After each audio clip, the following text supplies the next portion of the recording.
What is going on, you guys? Alex Chasen back here with a brand new video. Hopefully having a great day, afternoon, or night, wherever you guys are in this world. And the Phoenix Suns are doing it. I mean, they're honestly shocking me the way they are manipulating all their cap space, or somewhat manipulating their cap space, after getting Bradley Beal, still having Devin Booker, DeAndre Ayton, and Kevin Durant, all on massive contracts with the new CBA. They're somehow building a roster, and that was my biggest question, and that's what today's video is about. How have they managed to fill out a bench that is actually looking pretty darn good? Well, let's talk about that.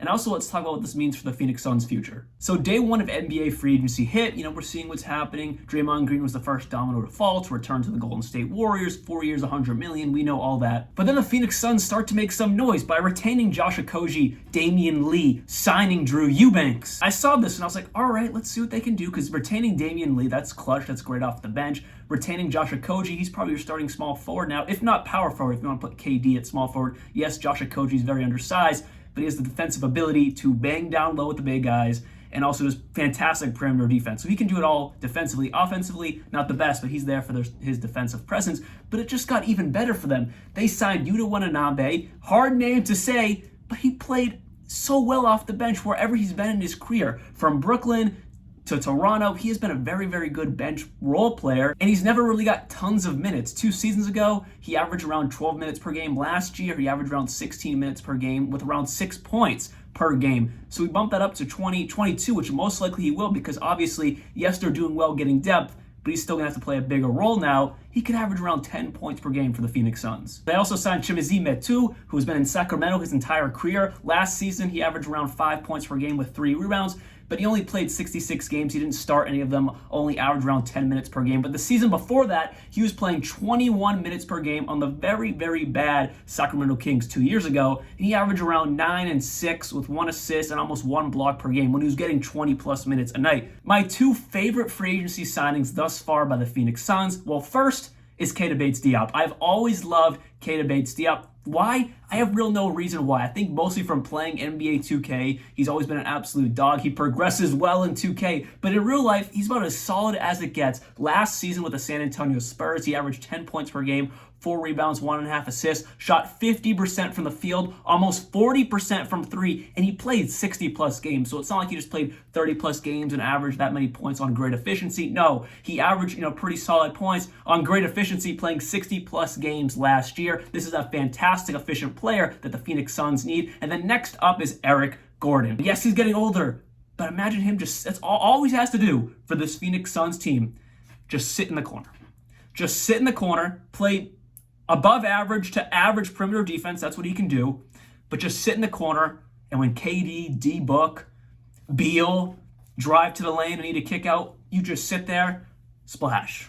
That's all he has to do. He doesn't have to create his own shot. Eric Gordon just has to sit in the corner and make threes. And if he can do that efficiently, that's going to be fantastic. Along with Keita Bates-Diop, he has to do that as well. He can also drive a little bit, but both of them really just have to sit in the corner, maybe the mid-range to get an easy bucket, and just make shots when the other guys are driving, need to kick, or whatever it may be. You just got to make your shots. And that goes for this entire bench unit and everyone around Beal, KD, Booker, and even Ayton. Everyone around those 4, you just have to make your shots efficiently, and I think they've done that very, very well in free agency, getting guys who know they're not averaging 20 plus points per game. They're not averaging most of them aren't even averaging 10 plus points per game. I don't think anyone I've talked about last year averaged more than 10 points per game. Honestly, I don't think they did, but they shoot great efficiency. If you look at all their stats, they shoot above average, or well above average efficiency from the 3 and mid-range, and that's what this team needs around guys like KD, Booker, Beal, and Ayton. That's perfect. On top of all the solid guys the Phoenix Suns have got for their bench and their rotational pieces, there's also current free agents from last year's roster, such as Bismack Biyombo, Darius Bazley, TJ Warren, and Terrence Ross. Now, how have the Phoenix Suns signed all the guys I've mentioned before? They're all on minimum contract deals. Yes, every single one of those guys accepted a minimum contract. Terrence Ross can do the same thing.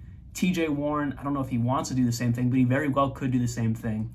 Darius Bazley, again, I don't know if he wants to do the same thing, but he very well could do the same thing. And Bismack Biyombo can do the same thing. That is how they have not built the best bench in the NBA, but a very well above average bench to fill out around all the superstars they have.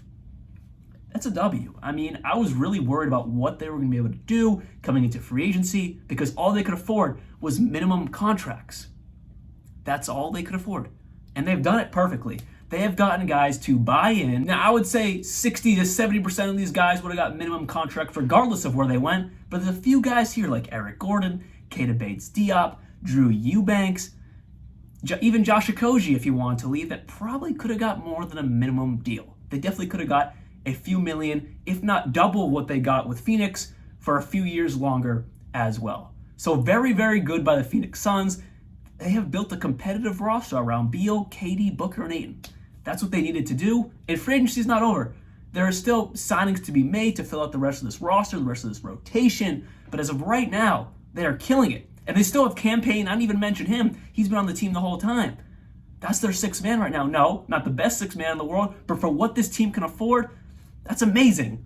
That's absolutely amazing. Now, if I'm the Phoenix Suns and you have 4 stars, one of them has to be on the court the entire time. When one is resting, or when 2 are resting, 2 are on the court. When 3 are resting, 1 is on the court. That's how this team is going to stay competitive. Because if you have a full bench unit, as well as the Suns have done in free agency, if you have a full bench unit on the court, you might lose some games or start to fall back in games. So with that said, the bench is looking great. It's looking a lot better than I thought it was going to be. I thought it was going to be all G Leaguers. No, it's all good, solid, above a bit above average NBA players. They've done it. But one of your superstars has to be on the court at all times, or it might get a little rocky out there. We shall see how it transpires and works out coming into this season. See you guys very soon with more NBA and free agency videos. And like always, peace out.